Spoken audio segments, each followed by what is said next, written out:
Let knowledge flow like a river, without any hindrance. Don't make it like a stagnant pool. Hey everyone! PS Chatterjee here, and welcome back to my channel. Ready to level up your Excel skills? In this video, part 2 of my dynamic KPI dashboard series, I'll show you how to build interactive dashboards using advancedif and VLOOKUP functions.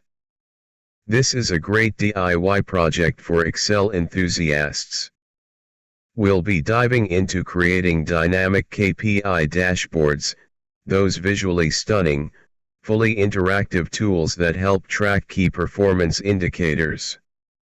KPIs are crucial for understanding how effectively a business is achieving its goals, whether at the company, department, or process level. A solid foundation in Excel basics like if functions, conditional formatting, cell formatting, drop-down menus, defined names, and VLOOKUP is recommended. Need a refresher? Links to my previous tutorials on these topics are in the description. If you find this helpful, please support my channel by sharing, subscribing, liking, or leaving a comment, even a dislike with feedback. And don't forget to hit the notification bell so you don't miss future videos. Let's get started and explore the powerful techniques behind dynamic KPI dashboards. We're looking at a sheet titled Sales Report. Name of this sheet is Chart. In the top left corner, cell B1, there's a drop-down menu to select the year, ranging from 2021 to 2024. The label year is a result of cell formatting.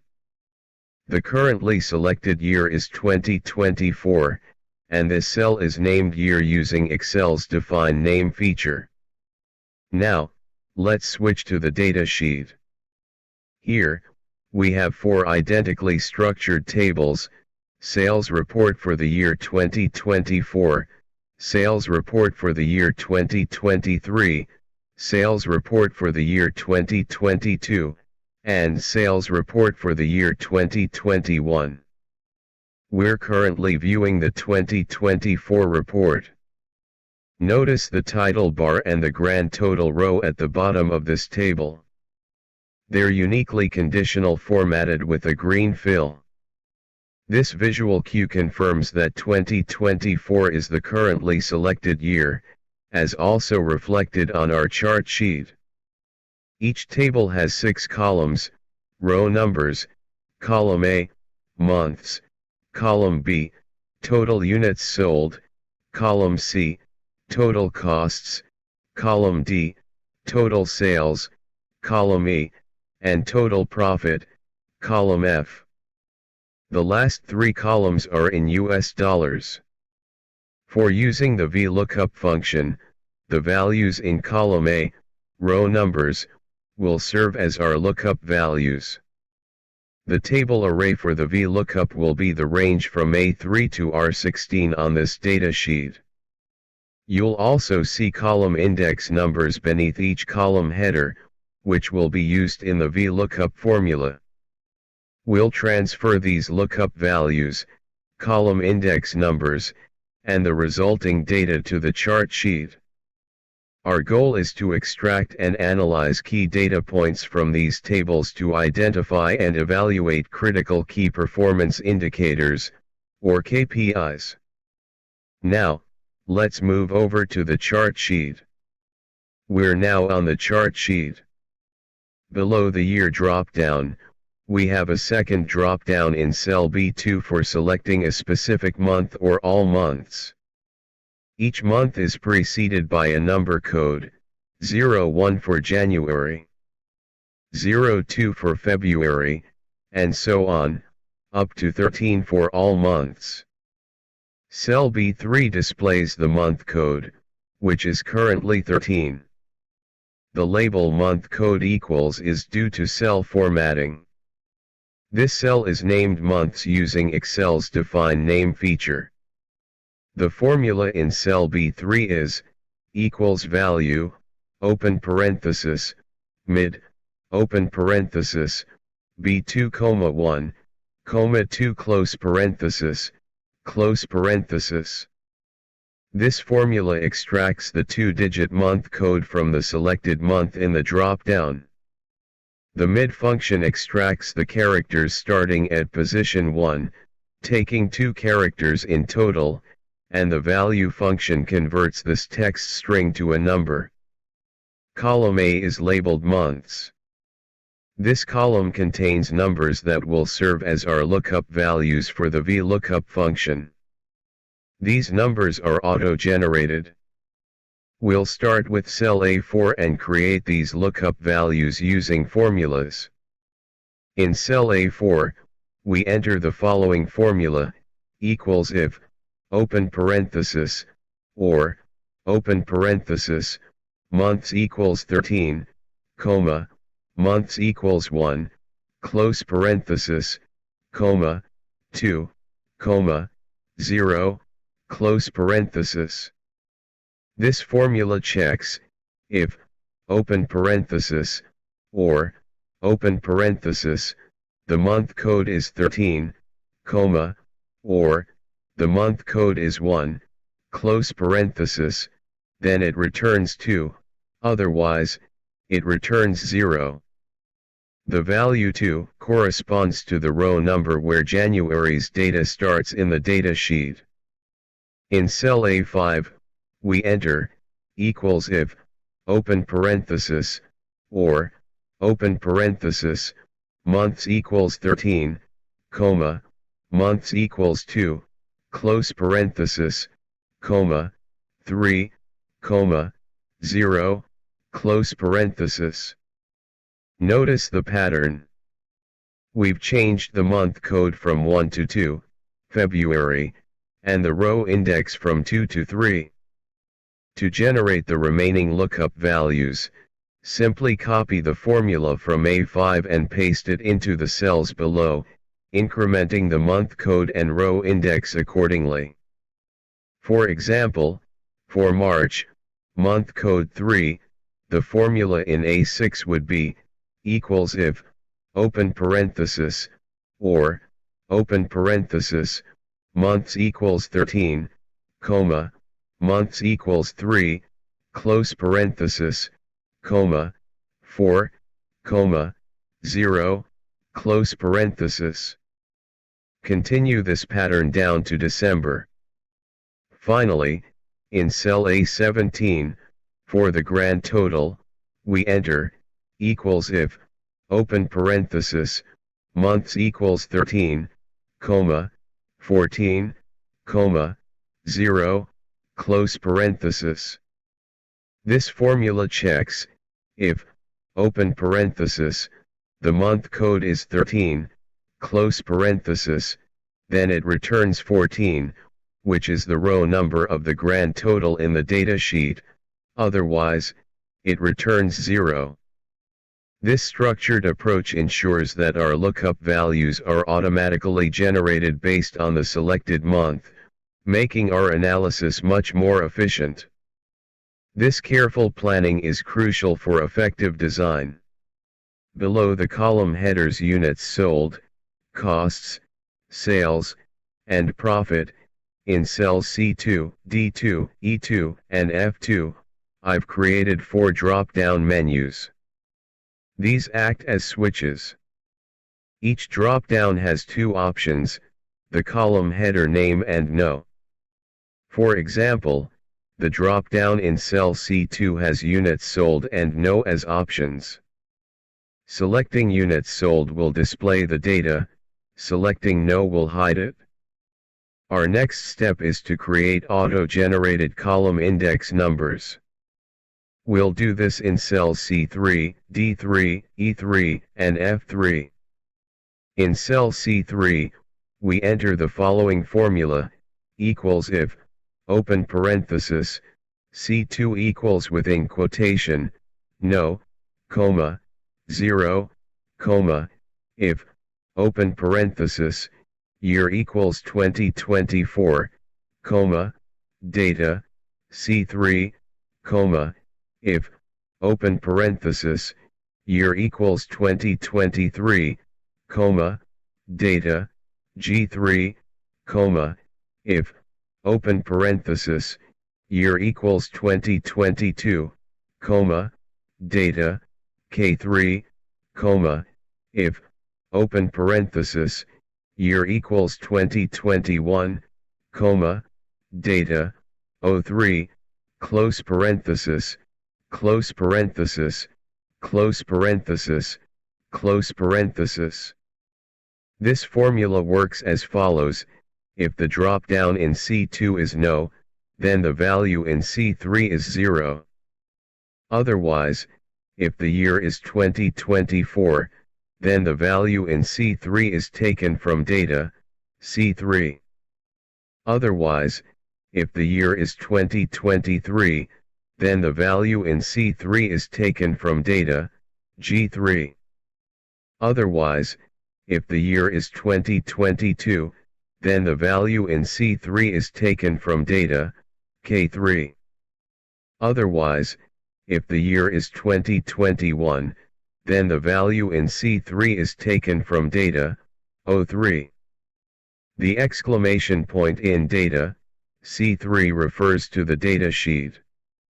Now, copy the formula from C3 and paste it into D3, E3, and F3. The cell references will adjust automatically. For example, in D3, data, C3 will become data, D3, data, G3 will become data, H3, data, K3 will become data, L3, and data, O3 will become data, P3. This creates our auto-generated column index numbers. Let's test the drop-down menus. First, we'll change the year. When we change the year from 2024 to 2023, the column index numbers change from 3, 4, 5, 6 to 7, 8, 9, 10. Changing the year to 2022 changes the indices to 11, 12, 13, 14. And finally, changing the year to 2021 changes them to 15, 16, 17, 18. Second, we'll test the No option. Selecting No in any of the drop-down menus makes the corresponding column header appear grayed out, and the corresponding column index number becomes 0. This confirms our testing is successful. Now, it's time to bring the data from the data sheet to this chart sheet in the correct sequence using Excel's VLOOKUP function. In cell C4 of the chart sheet, enter the following formula, equals if, open parenthesis, or, open parenthesis, $A4 equals 0, comma, C3 equals 0, close parenthesis, comma, blank quotation, comma, VLOOKUP, open parenthesis, $A4, comma, data, $A, $3, R, $16, comma, C3, comma, 0, close parenthesis, close parenthesis. Here's how this formula works. If the lookup value, $A4, is 0, or the column index, C3, is 0, then the cell C4 will be blank. Otherwise, it performs a VLOOKUP. The VLOOKUP function looks up the value in $A4 within the data range data, $A, $3, R, $16 on the data sheet and returns the value from the column specified by C3. The 0 ensures an exact match. Remember, data, $A, $3, R, $16 refers to the specified range on the data sheet. Copy the formula from C4 and paste it into D4, E4, and F4. The cell references will adjust automatically. For example, in D4, C3 will become D3. Now, make the references to C3, D3, E3, and F3 absolute by selecting each cell individually and pressing the F4 key. This will change them to $C $3, $D $3, $E $3, and $F $3.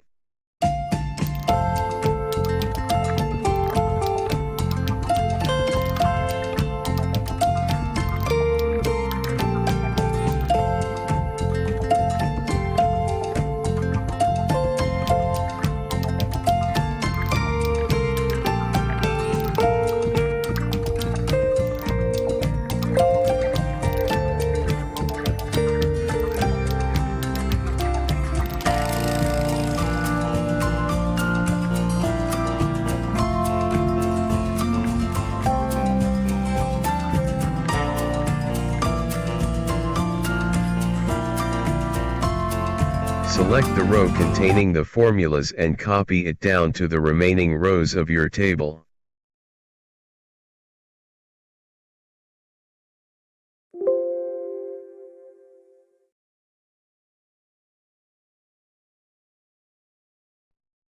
Your data table is now ready. Let's test it. First, we'll change the year and focus on the bottom row, labeled differences in grand total. Accurate data extraction is crucial here. If there are discrepancies, we'll see a difference. Currently, we see differences equals 0 in all cells of the bottom row. Now, let's change the year from 2024 to 2023. Differences remains 0. Changing to 2022, differences still equals 0. And finally, changing to 2021, differences is still 0. This confirms our data table is functioning correctly. The differences row is no longer necessary. Second, we'll test the No option in the column drop-downs. Selecting No in any drop-down makes the corresponding column blank. Let's try it for each column. The table becomes completely blank, as expected. Third, let's test selecting the column headers, the Yes options. If we select units sold, the values for that column reappear. The same happens when we select costs, sales, and profit individually. Fourth, let's test the month selection. With all months selected, choose January from the month drop-down. The row now displays data for January. Selecting February displays February's data, and so on. These tests confirm that our table is working correctly. We've successfully developed the table. Our next mission is to overlay a well-rendered graph, similar to what I demonstrated in my previous video, Part 1, Dynamic KPI Dashboard, Simplify with Conditional Logic. You can refer to that video for further details. Let's build a dynamic chart to effectively visualize our data. Charts are excellent for conveying the story behind the numbers in a table. I've covered this process in detail on my channel, but here's a quick recap. To create the chart, select the data, highlight the range of cells containing the data you want to visualize. In this case, it's B4 to F16. Insert the chart, go to the Insert tab on the Excel ribbon and choose the type of chart you want. For this example, let's use a column chart. Format the chart, manually adjust the chart size, appearance, colors, labels, and other formatting options to make it clear and presentable. After creating the initial chart, we have a basic visualization of our data. However, while visually appealing, this chart in its current form might not make it easy to quickly identify specific key performance indicators, or KPIs. To improve this, we added the drop-down menus to dynamically filter the data displayed on the chart.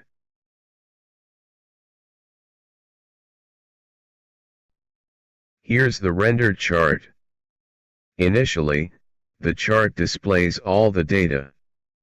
While visually appealing, this complete view can make it difficult to quickly identify specific key performance indicators, or KPIs.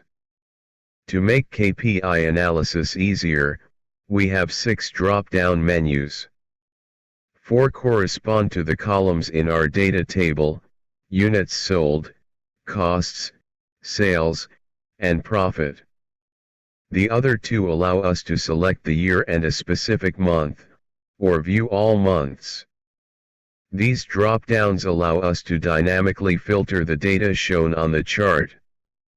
Currently, our filters are set to year 2024, all months, total units sold, total costs, total sales, and total profit. This means we're viewing the complete graph for 2024. Let's say we want to see the graph for just January. We select January from the month drop-down. The chart updates to show only January's data.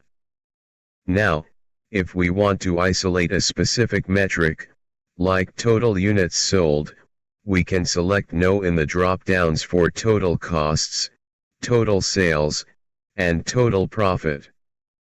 The graph now displays only total units sold for January 2024. To view the graph for year 2023, January, and total costs, we first change the year to 2023. Then, we select costs in its drop-down and select No in the units sold drop-down. The graph now shows total costs for January 2023.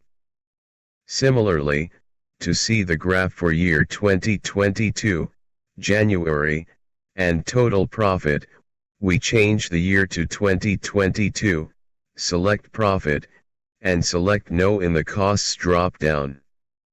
Finally, to view the graph for year 2021, January, and total sales, we change the year to 2021, select sales, and select No in the profit drop-down. By using different combinations of these drop-down menus, we can easily isolate and analyze specific KPIs from various perspectives. This makes the graph much more informative and user-friendly. As per Gemini AI, by permutations and combinations, we can view 416 different types of KPI views. Isn't that interesting? I believe this approach effectively demonstrates the creation of a dynamic KPI dashboard, solving with advanced if and VLOOKUP. What do you think? Share your feedback in the comments below.